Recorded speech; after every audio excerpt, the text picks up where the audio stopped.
in the kitchen. Drizzle, sizzle, roast and toast. Kids in the kitchen. Slice and dice, mix and fix. Kids are in the kitchen, cooking something yummy.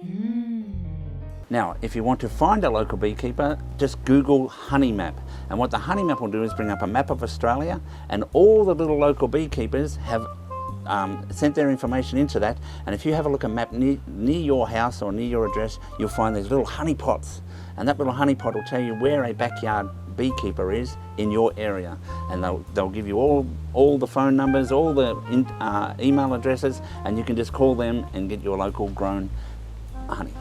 Now, bees will feed on any sort of nectar plant or flower that there is. And as I said earlier, what happens is they send 3 or 4 bees out early in the morning. They scout around and look for what what trees are flowering at that time, and they taste the pollen and the nectar, and then they'll fly back to the hive and tell everybody where in their little dance, and I can't show you what their dance is, but they'll do a dance inside the hive that tells the bees there what direction towards the sun, away from the sun, how far from the sun, how far from the hive, and those bees know where to get off.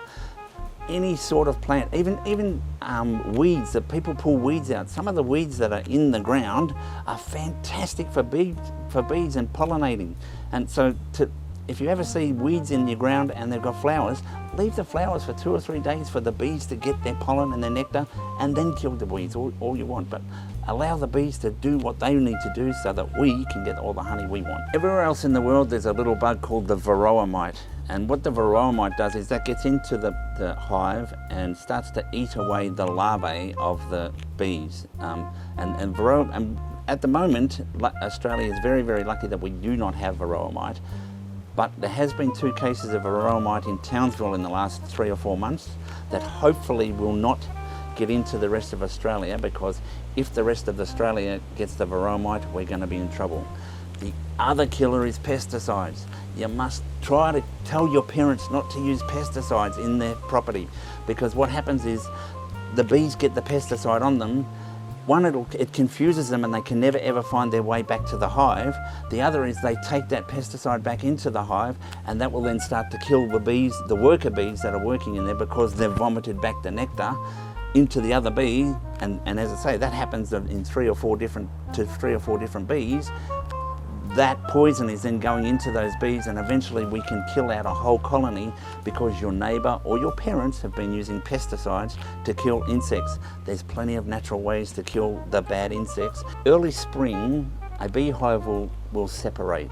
So what happens is they run out of room, and the queen says to half the workers, hey, there's not enough room in here for me to lay my eggs, let's go and find somewhere else. And you'll hear lots of people talk about a swarm of bees.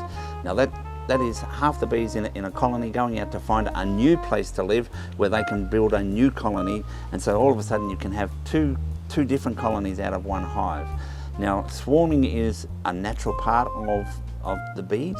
It's the best time to go anywhere near a bee because they're so full of honey and everything, they're not dangerous. And that's one thing I really want to emphasise is, particularly children, don't ever go near a beehive unless you're wearing the right protection. One of the things that happens when you get the honey out, every single beekeeper gets stung. It hurts, and either 2 things can happen. You'll either build up resistance from being stung so many times, or you'll go the other way and get less resistance, and that's when you're going to need an EpiPen or something like that.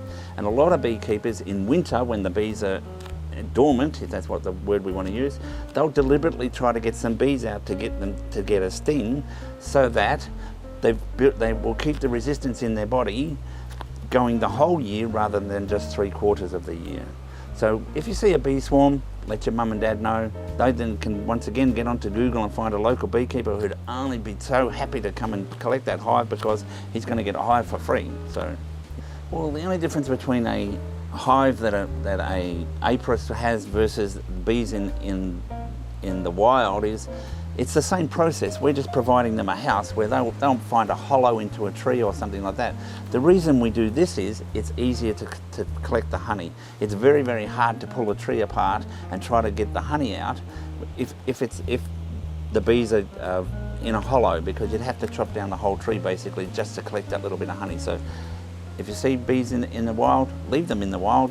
Let them do whatever they want to do. But as I say, apiarists need to have these sorts of boxes so that we can collect the honey. So you hear people talk about Manuka honey from New Zealand and how expensive Manuka honey is and what's the benefits of Manuka honey. It does have different benefits from backyard honey, which are sometimes better, but here in Australia you can actually get Manuka honey. We just can't call it Manuka honey.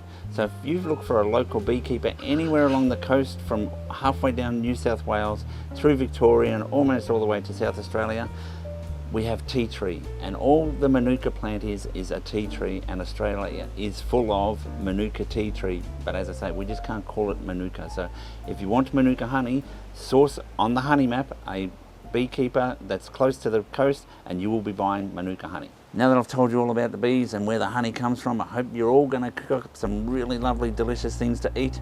Always put honey in instead of sugar, because the sweetness of honey is a lot better than a refined sugar. And if you cook up lots of different things, send me some. Thank you.